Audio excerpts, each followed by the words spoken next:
Starting, right, we've got loads of people, so I think I'll get going. Hello and welcome to today's slightly delayed training session on building rare disease cohorts with matching controls. My name is Emily Perry and I'm the Research Engagement Manager here at Genomics England, which means my job is all to do with teaching and training people how to use the research environment, the tools that are found in it, the data that's available, and everything that goes with all of that. So a quick word about data security. We are going to show real data from the Genomics England Research Environment as part of this session. Everybody who is in this training session, we have double checked your names against the list of people who've completed their IG training. That means everybody here should have completed their IG training. And part of that means that you have agreed and you understand the how precious and private the data that we use in the research environment is, and you've agreed that you're not going to share it. In terms of training sessions, practically what that means is that you are not allowed to invite any colleagues to sit next to you and watch the training with you. You're not allowed to take any screenshots or videos while the training is ongoing, and you're not allowed to share the webinar link. We can check to see if anybody's here twice, and we will turf you out if that is the case. We are recording.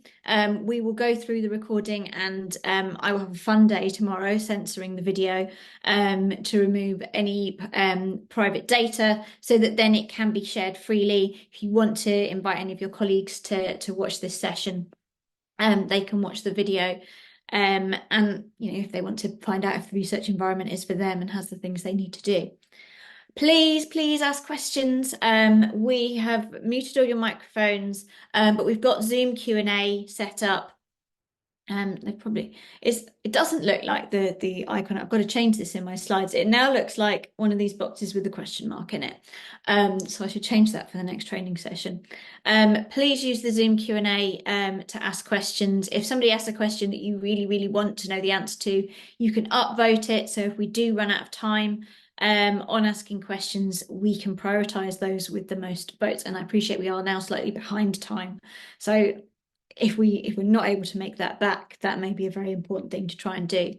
We have Maruna in the room. She's one of our bioinformaticians who work with researchers using the research environment, and she's very keen to answer your questions. So she will be, if there are questions that are kind of slightly off topic or not off topic, but like not directly what I'm talking about at the time, or that need like a link to a documentation or anything really detailed, Maruna will help you out with that. Anything that I think actually probably should answer this on the screen, I will answer it live, depending on what it is, and we'll see how we go.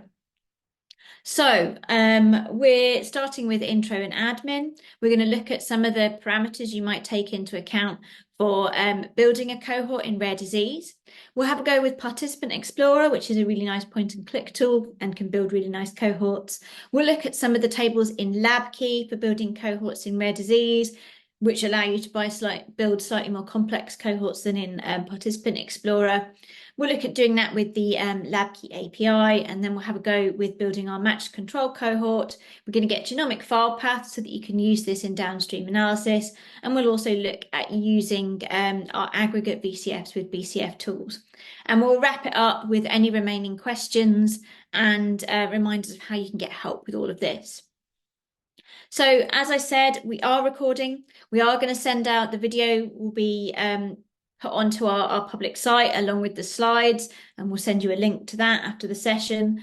I'm going to be using a Jupyter notebook and an R notebook as well, which are all available within the research environment. If you go into GEL data resources, example scripts, workshop scripts, and then rare disease cohort 2024.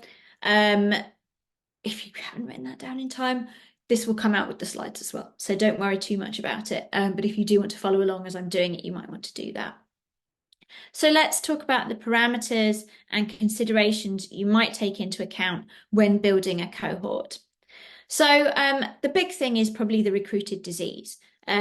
So why is somebody in Genomics England? Everybody in Genomics England whose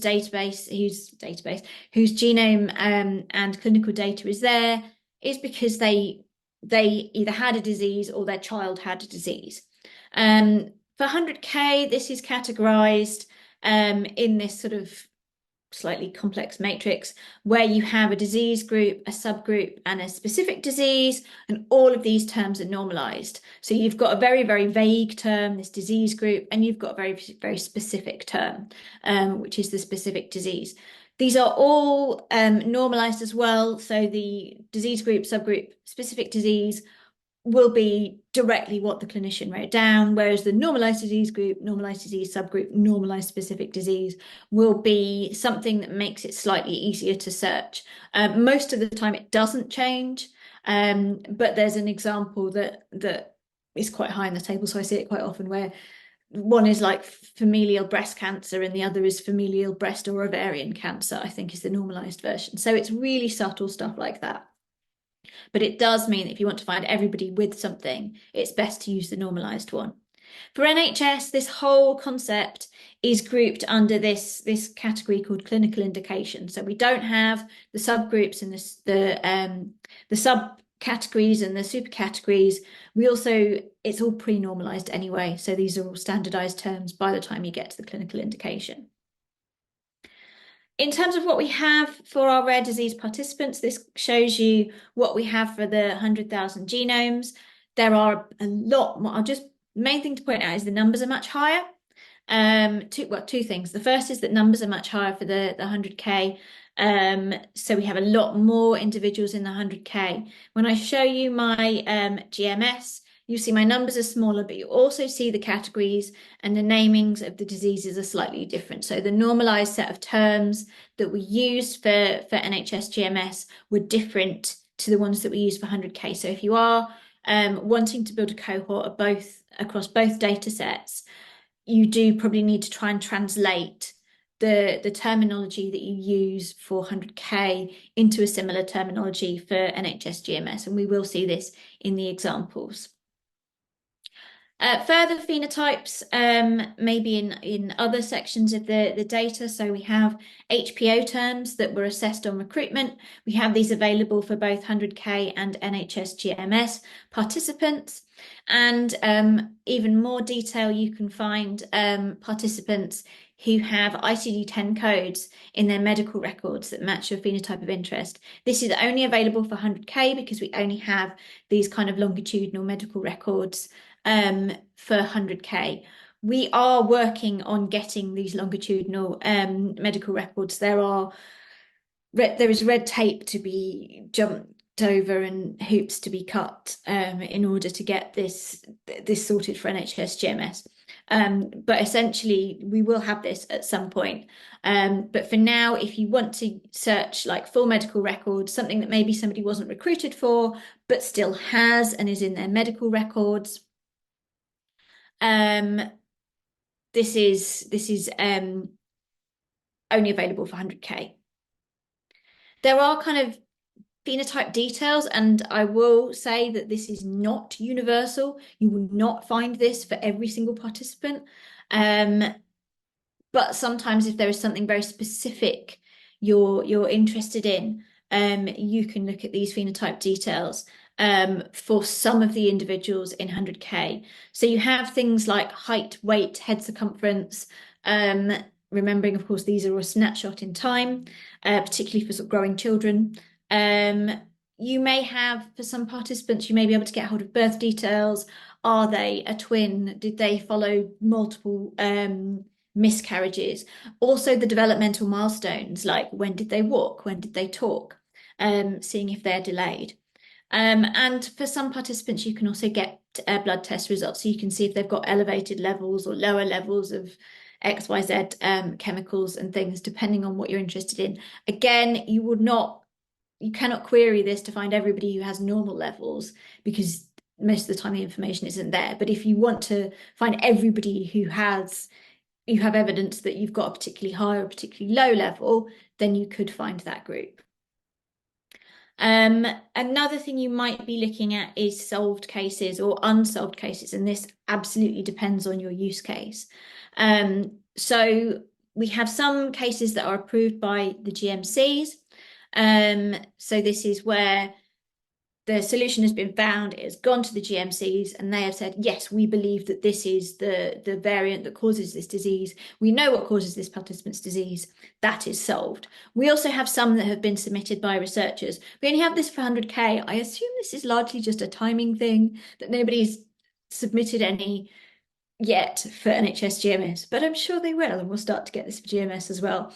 So we can get ones that have been submitted by researchers, but not yet been approved by the GMCs. For clinical trials, you may be looking to use only the solved cases. For diagnostic discovery, you might be looking for only the unsolved cases. Or you may not care, you may want to use both for other kinds of use cases.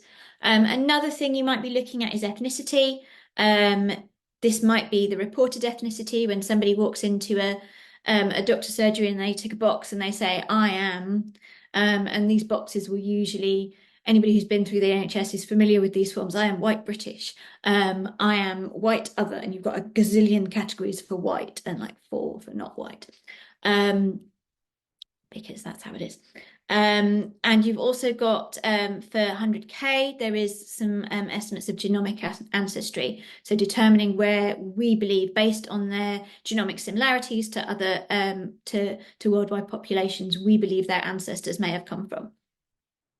So I'm going to talk about Participant Explorer, but I'm just going to answer a question here from Patrick about individuals recruited during the COVID pandemic for whole genome sequencing for severe COVID symptoms. Yes, we do have participants who were recruited for severe COVID symptoms. They are only available through our Cloud OS platform. So you can get access to them. They're not available through the normal RE platform. Marina, could you drop them a link to the documentation for Cloud OS so they can have a look through that? But yes, it does exist. However, it's not so easy to use it as controls for rare disease just because it is only available within Cloud OS. So we'll look at Participant Explorer. So Participant Explorer is a really nice point and click tool. It allows you to build cohorts and do a whole bunch of other stuff. You can search for participants by things like clinical concepts, and this includes diagnoses and treatment. So you can build up really quite complex cohorts depending on what you're interested in. And you can also include personal details. So if you want to narrow this down and say, I'll only want people who are female, I only want people who are over the age of 50, things like that, you can select that as well. It's really nice because it allows you to search with like words rather than having to know ontology terms and whatever, but it is still ontology aware. So when you search with words, it finds the ontology term and says, yeah, I'm going to find all the child terms of that as well. And so your search is very complete. You can combine multiple people and compare them. You can view and compare medical history, so you can get loads of information with Participant Explorer. So if you haven't used it, strong recommend. I'm going to show you now. Now I've got a video, but I'm only going to use that if my live does not work, because we like to go live. It's more fun. More can go wrong. And I potentially can answer more questions. So we'll open up Participant Explorer, which is like this purple blobby with a person and a heart.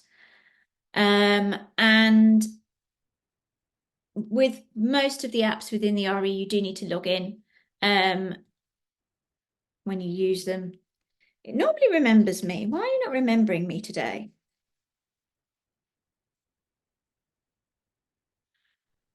Oh, yes, I'm going to accept analytics cookies. Please accept cookies. It helps us a lot. It allows us to work out what we need to make better for you. So I'm going to go into search by clinical concept. And this is where I can carry out my search for on terms that I'm interested in. So let's imagine that I'm interested in cystic kidney disease. So I can start to type cystic kidney, and you can see that it's already finding this. So even though I'm searching with like regular words, what it's finding for me are codes. So it finds the recruited disease where it says Genomics England rare disease or Genomics England cancer type. That will be kind of what people are recruited for. But that will only find people who've been recruited for that. If I wanted to find everybody who has cystic kidney disease, whether they were actually recruited for something else, like cancer or whatever, then I might want to select other things as well. So I can select this cystic kidney disease, ICD10 Q61. That will find me everybody who's got cystic kidney disease in their medical records. So I can select that one. I can also, there's a couple of ones that I want to find. And at this point, we really recommend you do a bit of digging and find all the HPO terms, all the ICD-10 codes that are associated with the disease of interest that you're working with. So if I search kidney and I'm going to say, I want HPO. Oh no, I lost my kidney. So if I search for kidney, I can get like polycystic kidney dysplasia, or I could put cyst, and I can, no, it's not found that. Let's go renal cyst. So I can get multiple renal cysts. So anything that indicates having lots and lots of kidney cysts, I'm searching for, and I'm going to add this to my search so I can build up this very complex search. Now this is currently on a has any of. For a control, I could switch this to does not have any of. I could even make this kind of multiple rows if I want to make sure that they have something and something. So I could add a row and say, well, I want them to have this one in this row as well. So all of these are enclosed in an or. This would add an and. It's going to find me descendant concepts. So as I said, it's going to find me all the child terms. And I can also add this include mapped concepts. So if there's like a thing that means something in ICD-10, and it also there's another term that means exactly the same thing in one of the other coding systems, it will go, oh yeah, I'm going to search for that as well. In this case, there isn't. I can also expand my participant details, and I can find birds doing weird things outside. I can find kind of groups here. So if I want to have all my genomes mapped to GRCH38, for example, because that makes it much easier for the downstream analysis, I can select that here. And I can say I want all of the solved cases. In this case, sorry, not solved. If we want not solved, I'm going to select no, partially, and unknown and get rid of yes. And now I can do a search. And I get a list of all the participants that match my search results. They are not all on this page because there is over 1,000 of them. I can download their details. So if I go into this download section, these boxes all represent columns in my downloaded table that I can include. So at the moment, it's just going to get me my participant ID, but I could say I want their rare disease group and I want their genome build and anything I want to add, and then I can hit download and it will download a file to my virtual machine, and I can work with that. And I think it's an Excel. It's not an Excel. It's a CSV or a TSV. Let's just click on it so I can remember. It's a TSV. There we go. It's going to open that in my downloads folder, which you can then open with a spreadsheet. I can also go to a single participant and explore their details. So I can explore their genome sequence, their medical history. You can see this person is actually a relative of a rare disease proband, and they've got this ICD-10 in their medical history. So you can find that kind of wide grouping. And we've got their full medical history shown in a kind of graphical thing as well. So it is very, very nice and easy to use. So let's go back to the presentation. So as you saw there, it is super, super easy to use. It's a point-and-click interface. There's nothing, you don't need to know any codes or anything complicated like that. You just search for stuff and it finds it. You use words. You can combine stuff together, so you can have all these different clinical concept filters, but you can also have things like sex and life status and ethnicity. As you see when we go into Labkey, there are things that are very, very disparate in Labkey. There are things that we are going to search multiple tables for in Labkey, like diagnoses, that we can just get with one search in Participant Explorer. So it does make it a lot easier. The downsides is that not all the data in the Labkey tables are available to be searched. You can't save your searches. So you can't kind of save a search and then go, I'm going to tweak it and go back, or I'm going to return and do it for a new release. The underlying data isn't exposed in the results, so it can make it harder to verify. And at the moment, it's only the 100K. The GMS data is not yet available, but I've been in meetings. There's been discussion. It is happening. I don't know when, but it is happening. There is work going on to try and get GMS data into Participant Explorer. So fingers crossed that will be coming soon. So now let's look at the tables in Labkey. As I said, some things are quite disparate, and you find yourself having to search multiple tables for the same thing. So for the recruited disease, in 100K, there's this table, rare diseases, participant disease, which does exactly what it says. It has your disease, group, subgroup, specific disease, and the normalized version of each of these are all columns in this table. In NHS GMS, these are found, the clinical indications, so you have the full name and the code, are found in this table referral. Slightly annoying niggle about the referral table, and I'll mention this again later, is it doesn't include the participant IDs. It has what's called a referral ID, so then you have to cross this to this other table called referral participant table to get the participant IDs, which is slightly irritating, but that's how it's been done. So there we go. For your phenotypes, your HPO terms, we've got this rare diseases participant phenotype table in 100K. And in NHS GMS, the equivalent table is called observation. It's got this extra table as well called observation component, which gives you things like if something is bilateral or if something is progressive. So it's kind of adjectives that go with your observations can be found in the observation component table.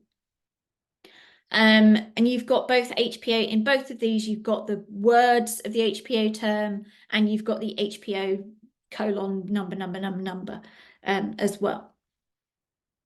For 100K only, you have your medical records. And so you've got your what are called the HES tables, which stands for, try that again, Hospital Episode Statistics.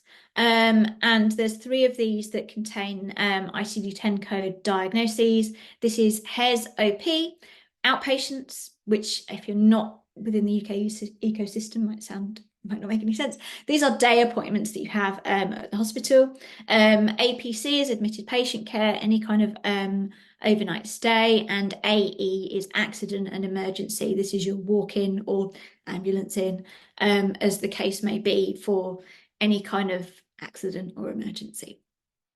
There's also the mortality table, which describes death and causes of death, and these all have the HES tables all have this column called diag all, which concatenates together all of the diagnoses in that row of the table. And these are just as ICD-10 codes, so you do not have the words, you only have the ICD-10s. The phenotype details, which are 100K that I mentioned earlier, these are your not universal stuff, but could be useful. So you've got rare disease, general measurements, that's your height, weight, head circumference. Your rare disease is early childhood observation, that's your number of fetuses and when they walked and talked. And then you've got rare diseases, invest blood laboratory test result, which I hope is self-explanatory because I'm not repeating that. For your solved cases, for both 100K and GMS, you have this table which is very similar between both, which is called GMC exit questionnaire. And this lists whether the case is solved and also what variant and gene and whatever they believe is the causal for the particular rare disease. And we also have further to this for 100K, we have submitted diagnostic discovery. So if you do find a case and you solve it and you identify what variant is causal, you can submit this, and this will then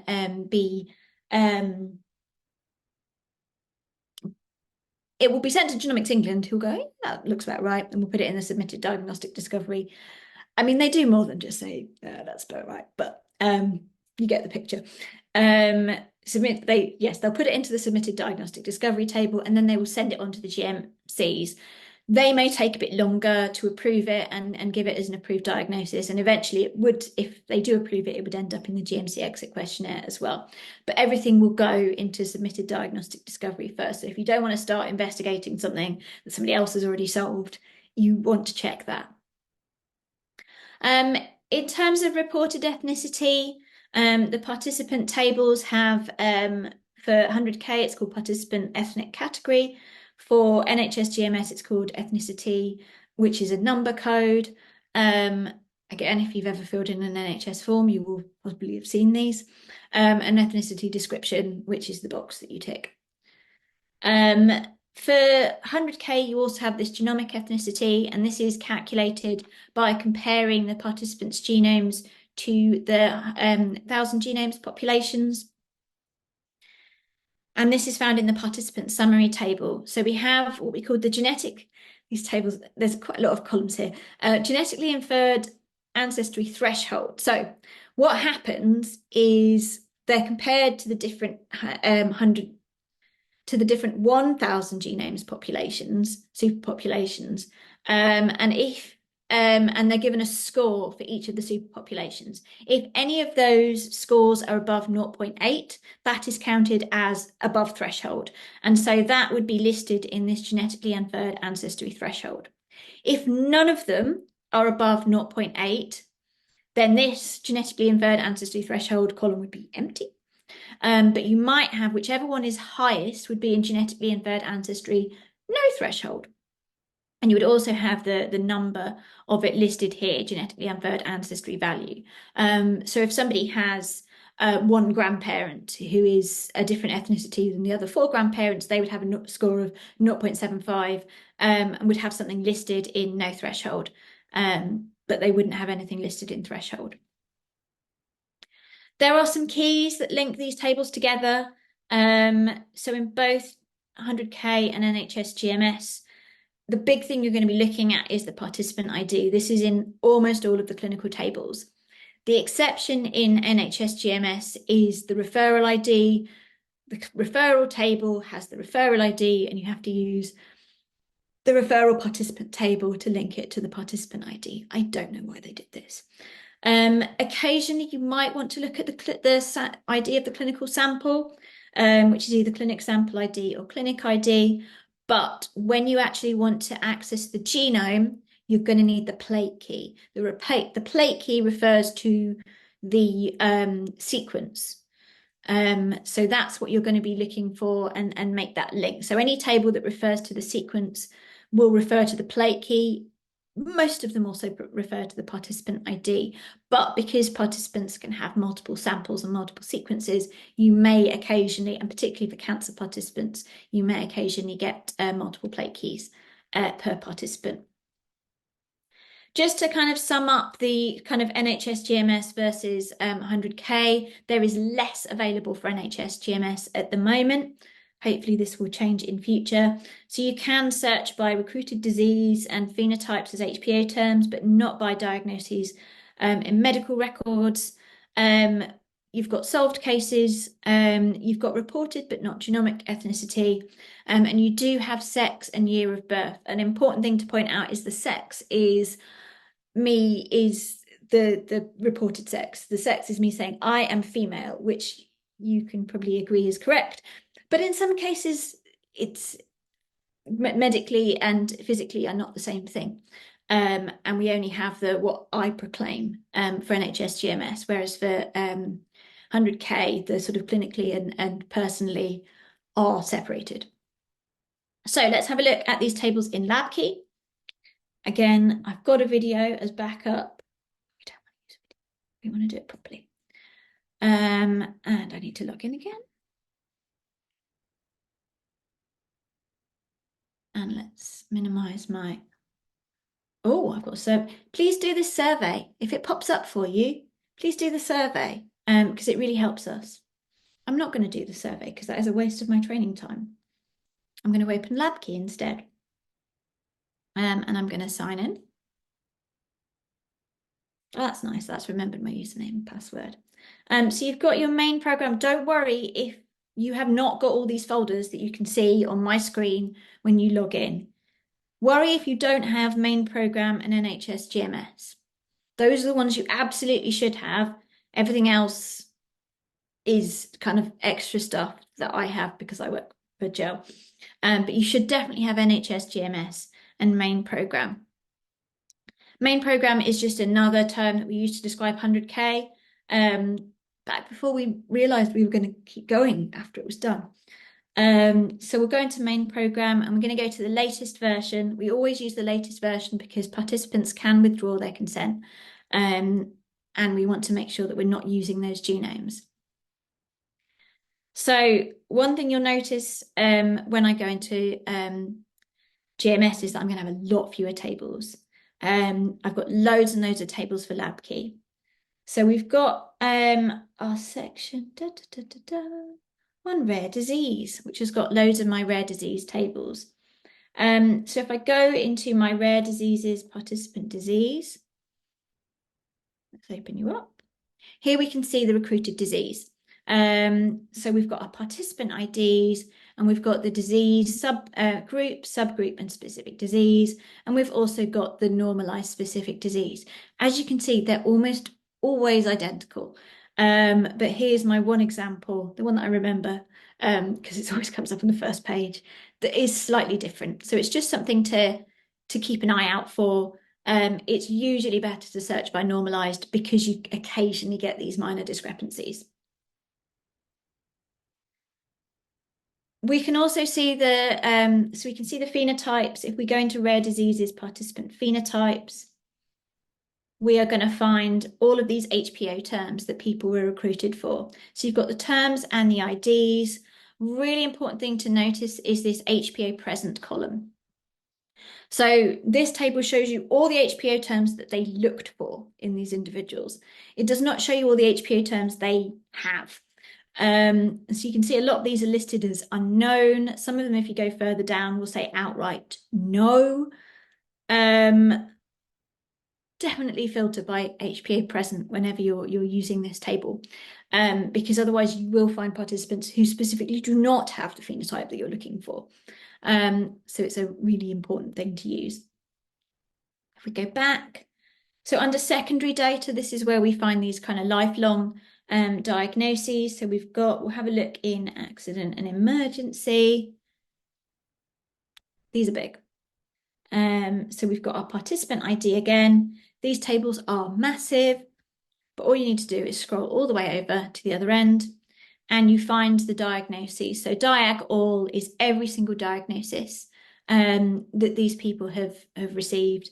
And you can just search these and find all the diagnoses. And you would do the same with the APC and where's my other one? Outpatients as well.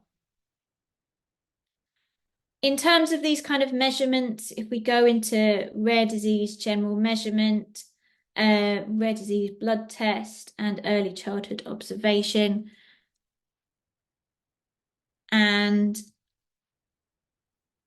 just to hammer home the fact that this is not in any way universal. So we've got the measurement classification of height, weight, whatever, multiple ones for this same person. And yet we've only got 4,000 records, 4,900 records in this table. This is clearly not everybody. Also, a lot of these are not dated, which kind of, particularly for childhood measurements, can make them not particularly useful. But you may find something in there that's very, very useful to you, if that's what you're working with. We've got our blood test results again. So this table does have quite a lot in it. It's got, where's my number? 450,000, but you can see that most of the columns are blank in this because there were different tests depending on different things that people were looking for. And this is included in this analytical technique and what kind of specimen type. But again, you can look for these. And we've got our early childhood observation. So this is kind of time spent in special care, developmental milestones, pregnancy details, etc. So let's go back here. And for our solved cases, I'm going to go up to GMC exit questionnaire and submitted diagnostic discovery. So GMC exit questionnaire is, these are the approved solved cases. So we've got case solved family, and we've got yes or no. And as we scroll across, we see in the rows that have got yes, we can see this solution, our genes and our variants of interest.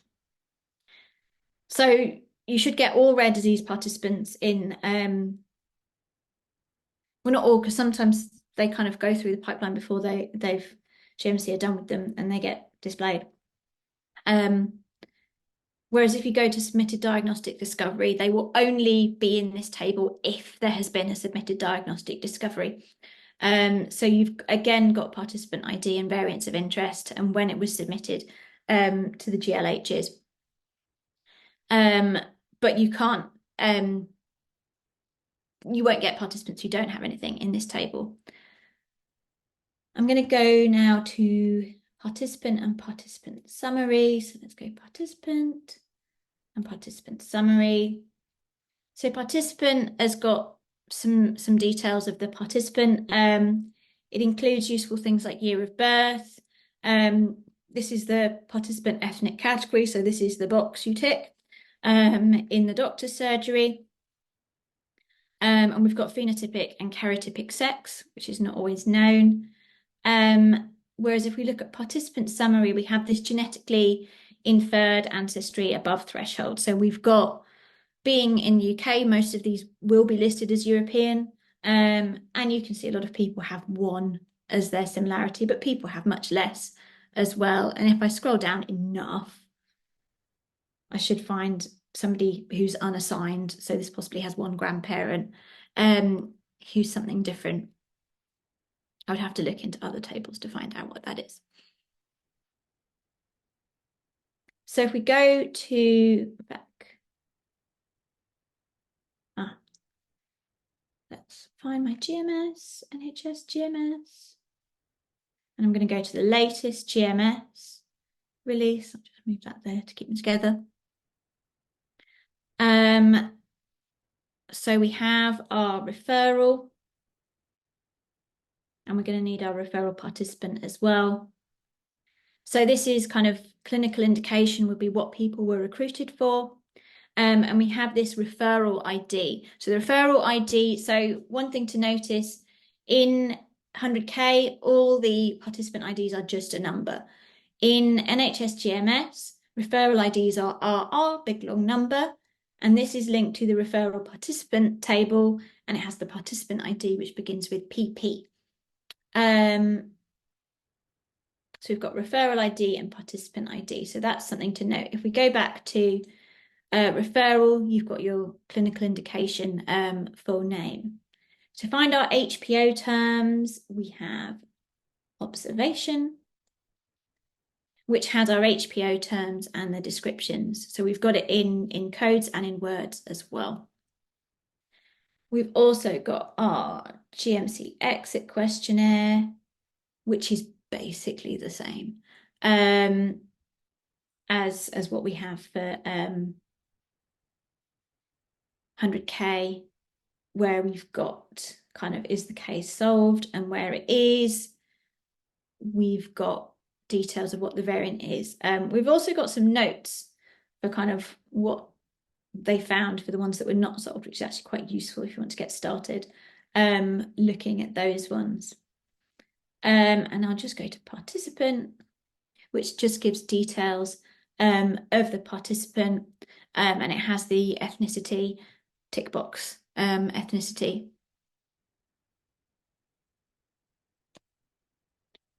So going to go back.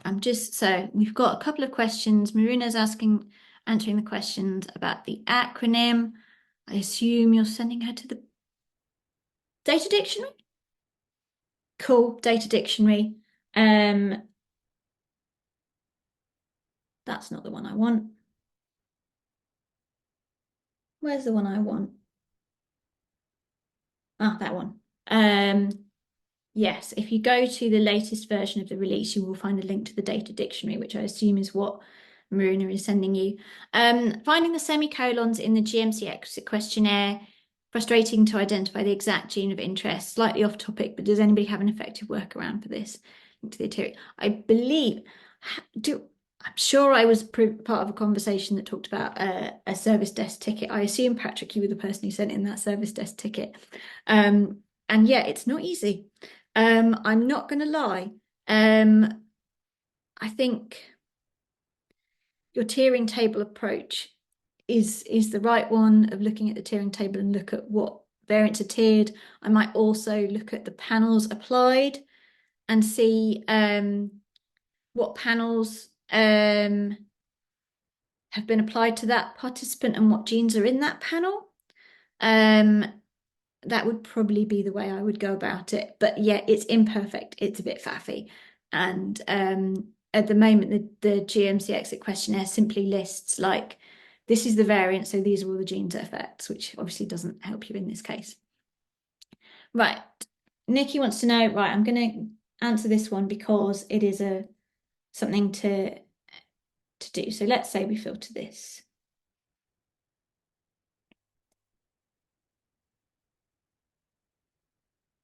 So you can export the tables. So you can export them as a workbook and do that kind of thing. I'm not sure you can kind of save it into your own folder in Labkey. I don't think it has that facility. It would just be a case of exporting it just as a workbook, I'm afraid. Right, I'm going to go back to my presentation. Okay, so those are the tables. Now we're going to really get our hands dirty with them and start to work with them programmatically. So in terms of the saving stuff, the Labkey API does make this work a lot better in terms of kind of saving stuff and changing it and going back to it. The Labkey API allows you to combine data and filters from multiple tables. It allows you to replicate queries between releases, between analyses. It allows you to work in variety of programming languages. So we will provide support for Python and R, but if you are working with another programming language, you can look up the Labkey is a program that we bought in, so you can look up their documentation on how to use it. With other languages, we can provide probably no support with that whatsoever, but we will support you with Python and R. It works locally and it works on the high performance cluster as well. And it works, sorry, the reasoning for this, it basically, the API is a wrapper for SQL queries. You use the API, you create an SQL query and then use the API going, please do this SQL query for me of these tables. Just a quick warning about the Labkey API. There is something called .NET-RC. This is basically a file that you save both in your home directory and in your home directory on the HPC, you definitely want to make this a private file that nobody else can access, which has your username and password in it, and it basically grants you access to the folders, the tables in Labkey that you would be able to access if you were accessing it through point and click and the login that you do there. I'm not going to explain exactly how you do it, but if you get a status error 401 when attempting to use the Labkey API, you want to do .NET-RC. Just to remind you that the scripts that I'm going to be working with, so I've got an R notebook and a Jupyter notebook that I'm going to be working with in just a moment. They are available within the research environment in GEL data resources, example scripts, workshop scripts, rare disease cohort 2024. So And just to point out, if you want to use Jupyter, we've got instructions on in the documentation on how you can launch Jupyter on the high performance cluster. We've got instructions of how you can enable RStudio to work with the high performance cluster. So do please follow these if you want to use these tools. So let's go back and open up these notebooks. Now I opened these already, so let's put you over here. No, let's put you in a new window of your own. Let's make you a bit smaller. And there's my R notebook. So I've got a notebook on each side. You can see I've got one in Jupyter here on the left. I've got one in the right, which is in R. I'm going to be doing exactly the same thing in the two notebooks. I'm not going to be running the code because we could be sat here waiting for code to run, which is annoying.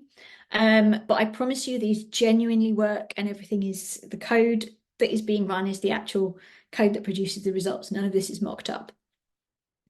So the first thing we need to do is import the relevant libraries or modules. So in Python, we want our data frame manipulating stuff like NumPy, functools, pandas, and we also want Labkey. And in R, we want tidyverse for our data frames. We're doing a lot of data framing.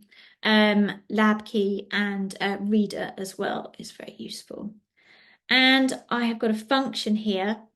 So as I said, it's the API is basically a wrapper to run SQL queries. And you just give it an SQL query, and there's a whole bunch of like server connections and whatever that you have to do. I have packaged up all of somebody else, and then I copied it from them, packaged up all of these server connections into a function, essentially. So all of that is done for you. So all you have to do is run this function, and please copy and paste this because it makes your life so much easier. I've got this function, it's called Labkey to data frame. You feed it an SQL query, the version of the database you want to access, and the maximum rows you want in your output. Generally put this at slightly higher than you think you're going to get. If you get the exact number that you thought you've put in, then you just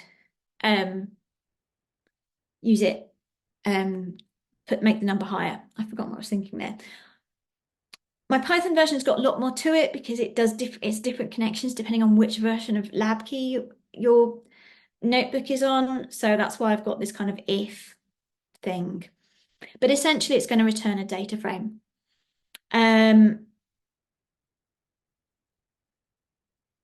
And in both cases, I'm going to set up my database version for using the newest version of 100K. So for 100K, I'm using main program / main program V18 2023 1221. This is from December last year.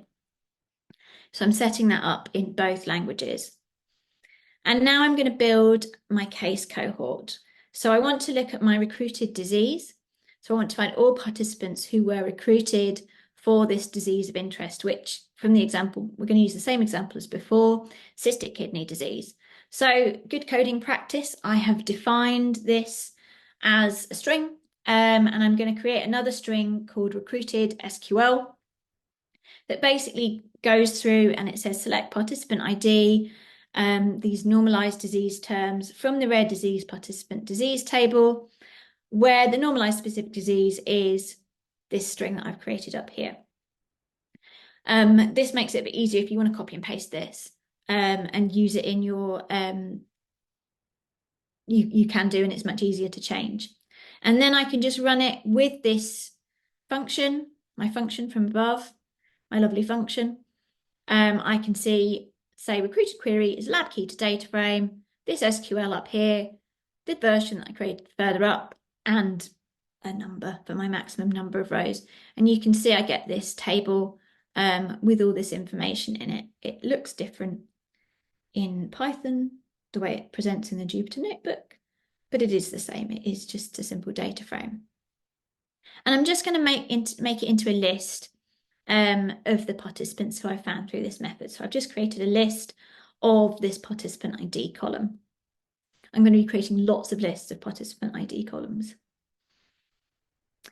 I'm going to try with HPO terms as well. So my next query is going to be looking for the 2 HPO terms that I searched for earlier with Participant Explorer, that's the one. 113 and 5562. So I'm using the codes, but you could use the words and then you'd have to change this bit here. But I'm making them into a list. And I'm saying, searching for in the participant phenotype where the HPO ID is one of the things in the list. And this is crucial, HPO present is yes. You've got to have this, otherwise you're going to get something different. And you can see I get this list again with all my participant IDs, and I'm going to turn the participant IDs into a list. So we look at our ICD-10 codes. So we've got our list again here that so we've got cystic kidney, cyst of kidney, polycystic kidney, and so I'm making those into a list. I'm making a second list, which I'm calling HES tables. And this is just because I'm going to query 3 different HES tables. And this makes my life easier if I can put it in a for loop. I'm also going to join the ICD-10 codes together in this sort of statement, which I'm calling diag statement, which kind of collapses them together, joins them together with or diag all like, or diag all like. So it's going to repeat the same thing over again. And this will work no matter how many things I put in this list. And so now I've got a for loop where I'm going through, see the top bit of that code, my HES tables. So I'm going for each of these tables, and you can see I'm putting it in.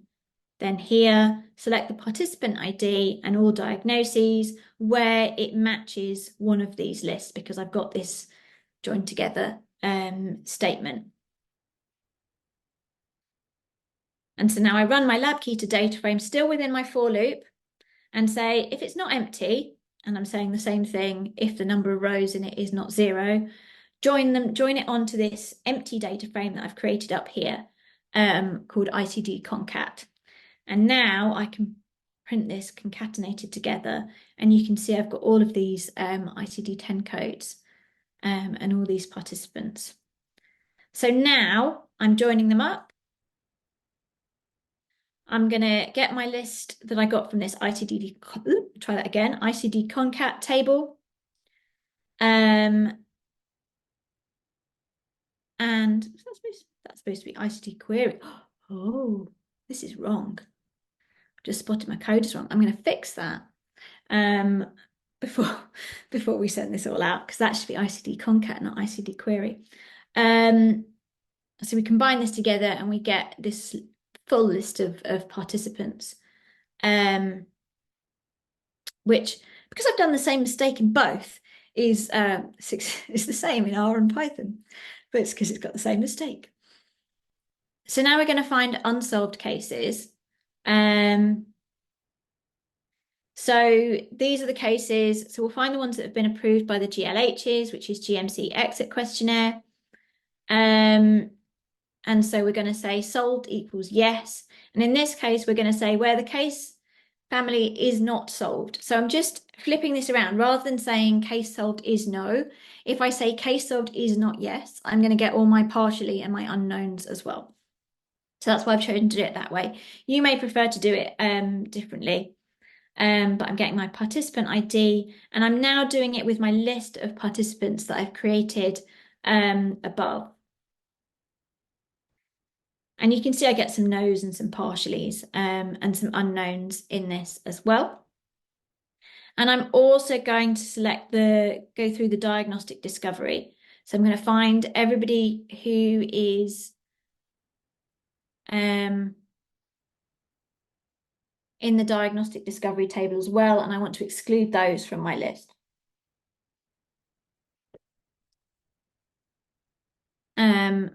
So now I'm going to exclude those from my list, and I get a nice cohort. Now I'm going to jump down. I'm not going to look at the control quite yet. I'm going to jump down to NHS GMS because NHS GMS is different.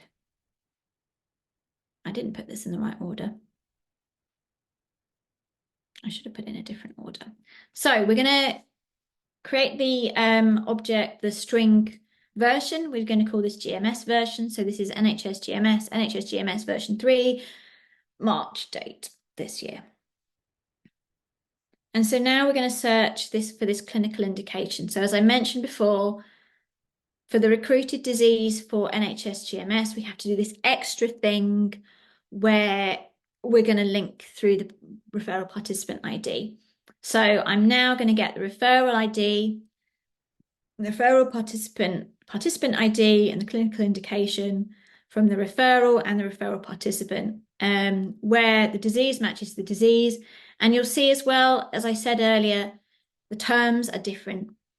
So this is, we've got cystic renal disease, whereas in 100K, if you remember, that was cystic kidney disease. So do check that if you're going to try and build cohorts across 100K and NHS GMS, that the disease naming might be slightly different. And we also want to make sure that we're getting the proband. So we're doing this referral participant is proband. And we get a nice list of participants. We're going to use the observation term to find HPO terms. So this is very, very similar. We're doing our normalized HPO IDs and terms where it's in our list, which is the same as before. And we use this value code equals present. So instead of HPO present, yes, no, in NHS GMS, it's value code present and absent. Yes, present and absent. Where am I? So we're saying value code is present, and again, we get a very similar output as we got before. Make it into a list. And you'll see that every time I'm running this code, I'm using the GMS version in my Labkey to data frame function. We do our unsolved cases. So we're not doing our medical history as we did with the 100K because we don't have it. But we can do our unsolved cases just as we did for 100K, exactly the same. And we can get our list out this way. And we get 432. This one I don't think has any mistakes in it. So we can just leave that. So somebody does have a quick question about the, well, didn't mean to do that. Somebody's got the question about where the scripts are found. I'll just drop that in there.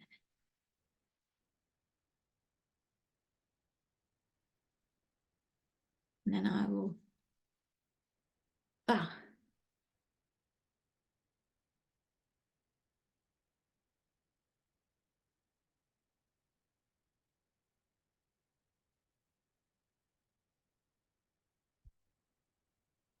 So merging between tables often creates duplicate individuals in my experience, even when duplicates wouldn't obviously be in the initial table. Is there a way to minimize this in the SQL query? I mean, you could put in something and you could say not in list, or you could just go, I'm just going to merge them and delete duplicates when I'm done. Either way works. It's probably easier to just accept that there will be duplicates when you join them together and then just get rid of them later. Right, so we're going to make our controls now. Marina's also typing something. So when you're building your control, very simply, you could just say, well, I've got this list of cases. Let's just flip it and say just all the other people. But actually, if you want to build a good control, you want to be a bit more specific than that. So we want to make sure that our control does not have our phenotype of interest. So we want to make sure they don't have our recruited disease, but we're going to expand that out. So we're not just going to say the recruited disease, we're also going to say related diseases.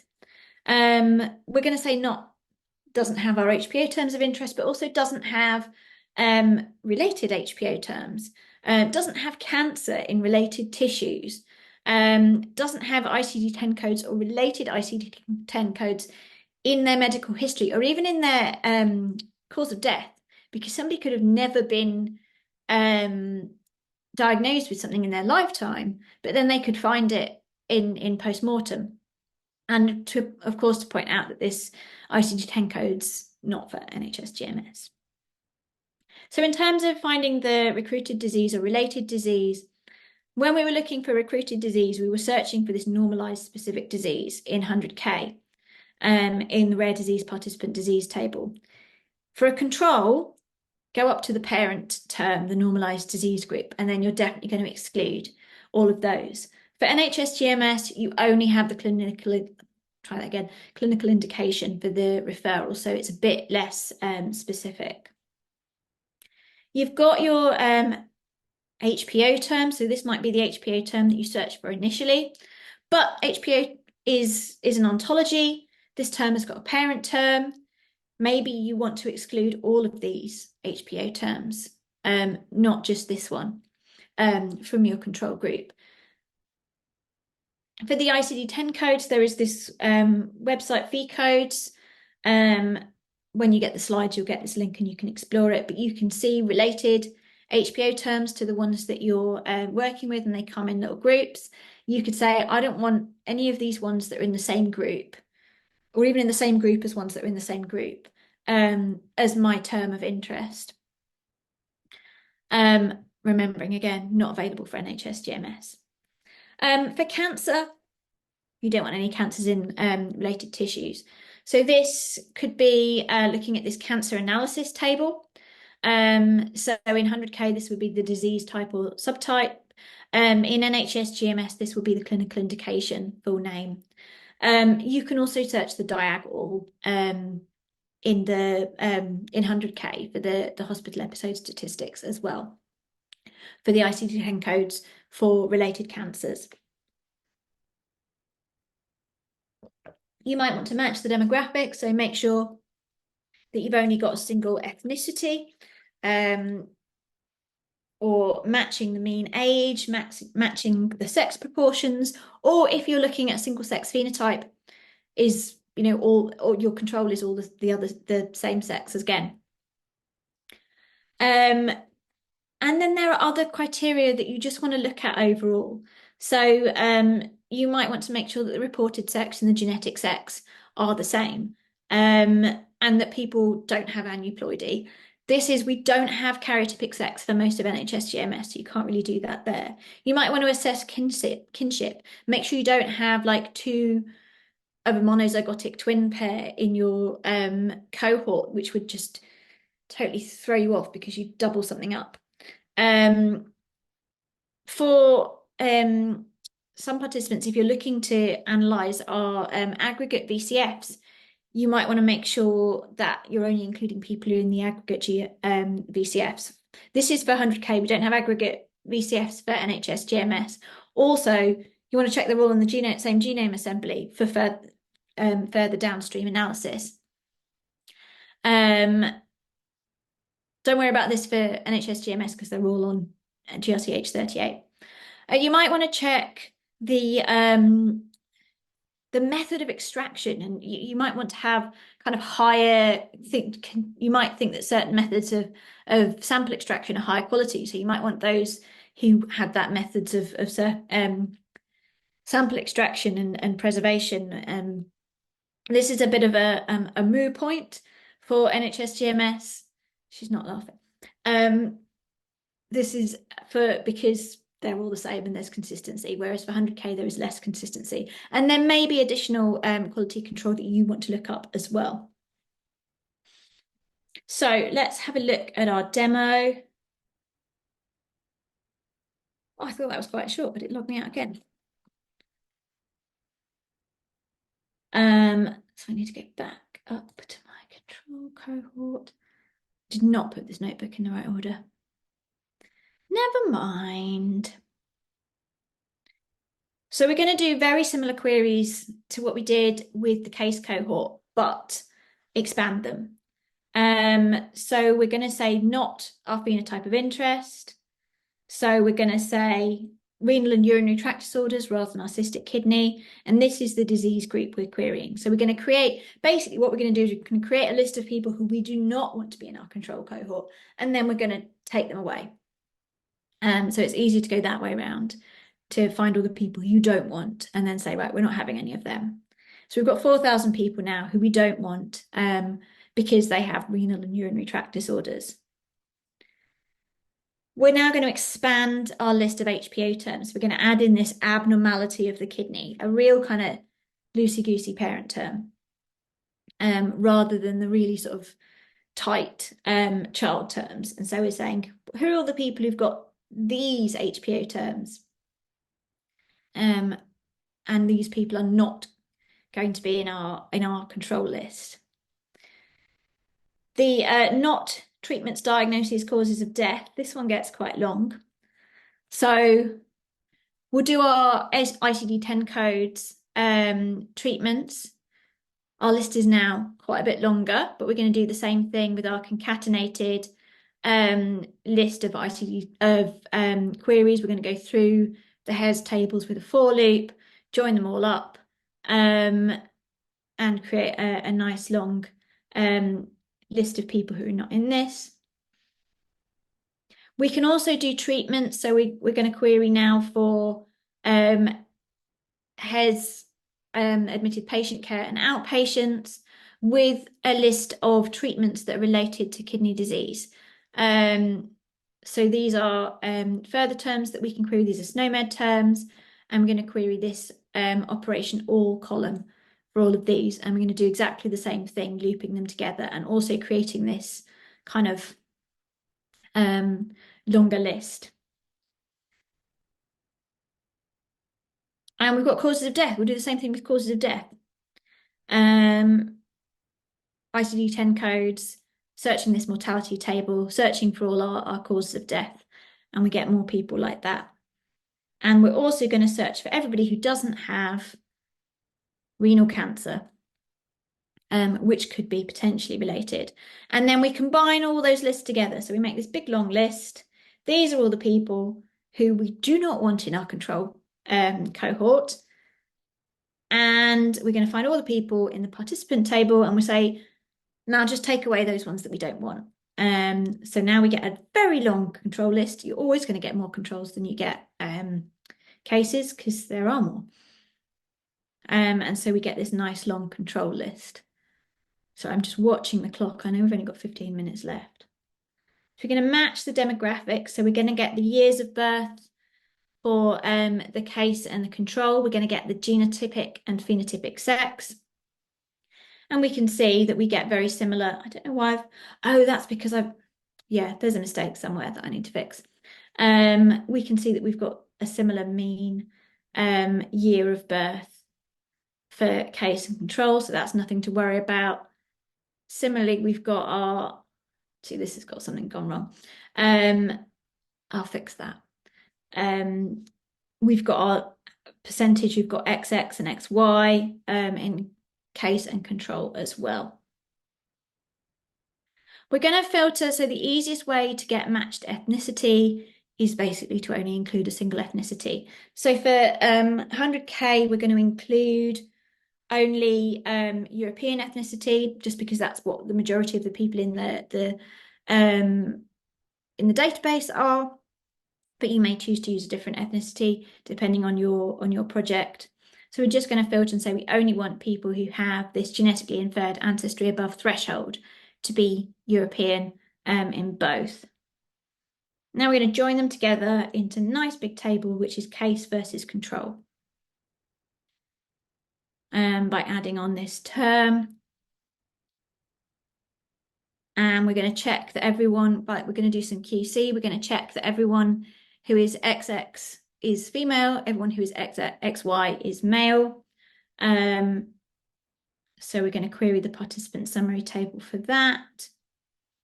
And we're going to check if they're in aggregate GVCF sample stats, which is going to knock us down to everybody whose genome is mapped to GRCH38. And we're going to ask for sample source blood, preparation EDTA, and PCR3 library preparation. And now we've shrunk down our control much smaller. Now we've got, I'm quite aware of the time here. We're also going to read this table. There is a table that you can access. So I'm just reading this off a file, which calculates the relatedness between all the individuals in AgV2. We're going to read this file, and we're going to use it to find all identical twins, because we don't want monozygotic. We don't want both of a pair of monozygotic twins if we're doing something like a GWAS, because it will confound our results. Some cases you might want monozygotic twins, but if you're doing like a GWAS, you do not want that, because you're going to double your signal on things. So we basically pull out all the pairs of twins, and we're going to, this bit of code here does an if on each of the pairs of twins. If it's in the list, we're going to keep only one twin in the case group. We will not have multiple twins. I'm not going to go through how it does that. I'm going to quickly go to NHS GMS because I am worried about time. So we can't do the not phenotype by any further thing because we don't have that super category of disease group. So we'll just use anybody who's we've already found, we definitely don't want them in our list. We're going to use our expanded list of HPO terms. We can do that exactly the same as we did for 100K, obviously using the different table names. We can't do the ICD10 codes, mortality, because that's not available, but we can find all of our cancers that are not the same. We're going to do a clinical indication like, rather than clinical indication is, just because you don't have that kind of categorization in the same way. And we'll do a combined and exclude. We're going to match, we've only got administrative gender as opposed to karyotyped and phenotyped sex. But we can kind of calculate our average year of birth and how many, what ratios we've got of each sex, and ensure that this comes out roughly the same. We can join them together into a single data frame, but we're not going to, we've got all the same sample extraction, so we don't need to worry about that. They're all mapped to GRCH38, so we don't need to worry about that. We don't have karyotypic sex, so we can't check that. And they're not in an aggregate, so we're not going to check that either. So we can move much more quickly through with the NHS GMS. Just something to point out.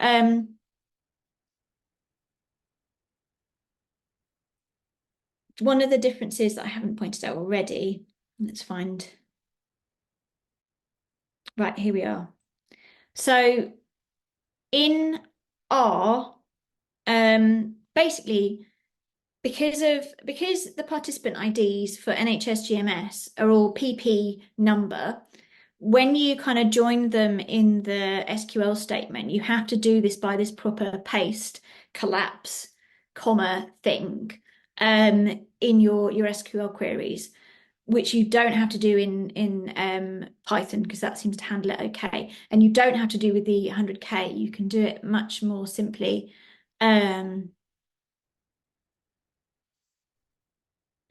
Where's one?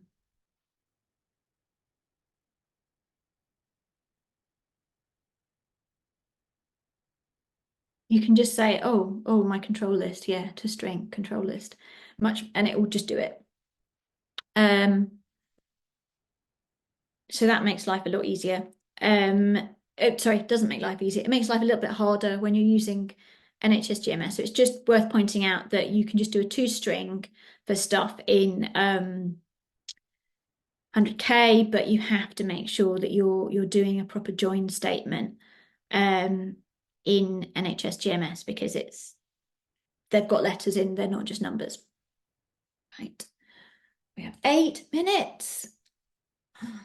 Speed, speed, speed. You probably want to get the genome file paths for your next step. These will include the plate key, the BAT, and then you get locations of BAM files, GVCF, structural variant VCF. So these are what you'll be wanting to use for your downstream analysis. Rare disease interpreted in 100K has file paths. It has one row per participant and there's a column for each file type. This will only include the rare disease participants. So if you've got like cancer participants as part of your control, you wouldn't find them in rare disease interpreted. Genome file paths and types contains every participant, whether they're rare disease, probands or relatives or cancer participants. Here you've got a row per file with the file type and the subtypes as columns. So speed.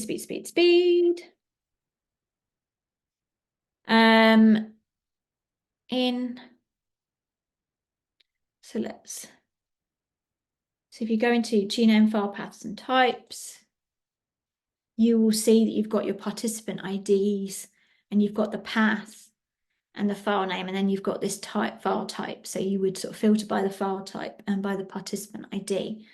There's one that's Participant Explorer here. So on a participant page, you've got the path. On a participant page for an individual, you can also get it. Please don't have log me out. You can get the path and things like that in your download as well. For your code,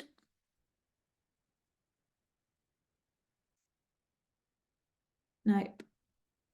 I don't like trying to make windows bigger and smaller in Linux. The little thing doesn't hover very well.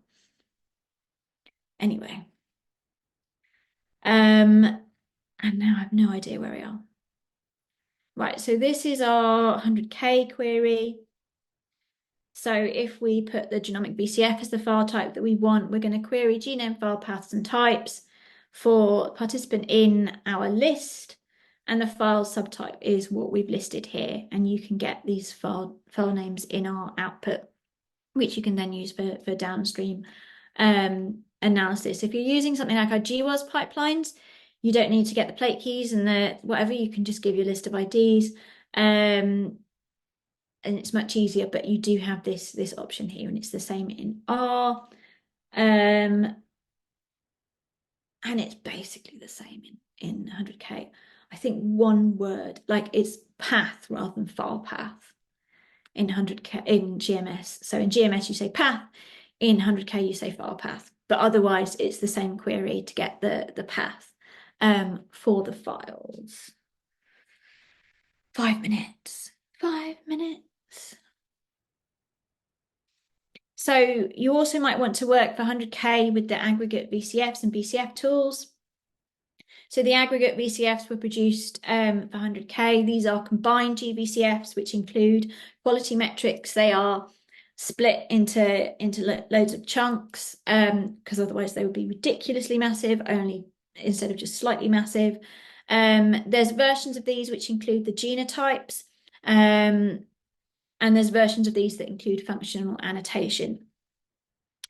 It's really important to remember that these are a snapshot in time. We do not repeat these for every release because they take a lot of time and compute. So the ones that we have at the moment were produced starting in release 10. We are now on release 18 for 100K. I don't know if there's any plans to make any new ones. We might make some for GMS at some point in future. I don't know if we would for 100K. We have code books for these. They give you guides on using bed tools to identify the relevant chunks, to exclude the participants who have since withdrawn consent. Since it is a snapshot in time, there will be people who've withdrawn consent since release 10, and how to use BCF tools to extract data. So this would be an example with a list of plate keys that pulls out all the genotypes for a particular locus, for example. If you're really keen on this, if you want to have a practice, I've got an exercise here that you can have a go at. We're obviously not doing it now, but when you get the slides and everything later, it's not a small job. You can have a look through. There is a coding version and there is a point and click exercise as well. So if you do want to have a go at this, when you get the materials after the session, you can have a look and see if you can have a go at those. have 3 minutes. Please check our documentation for any kind of further information, anything that we're talking about here. There is like a full text-based tutorial that's pretty much the same as what I'm saying right now on there, plus descriptions of all the tables. I mentioned the data dictionary briefly. Loads and loads of information there. You can get to it outside the research environment and inside it as well. You can contact our service desk, anything that you are stuck on. Please drop us a line and we can help you to unravel whatever mystery you're dealing with.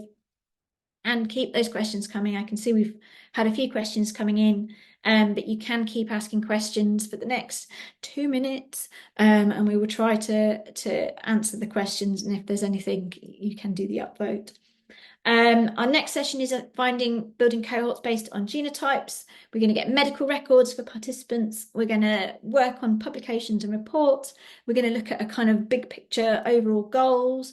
We're going to run jobs in the HPC and cloud. And in December, we're going to do our standard intro. So if you've got any kind of new people who come in, particularly at the beginning of the academic year, point them in that direction for the introduction.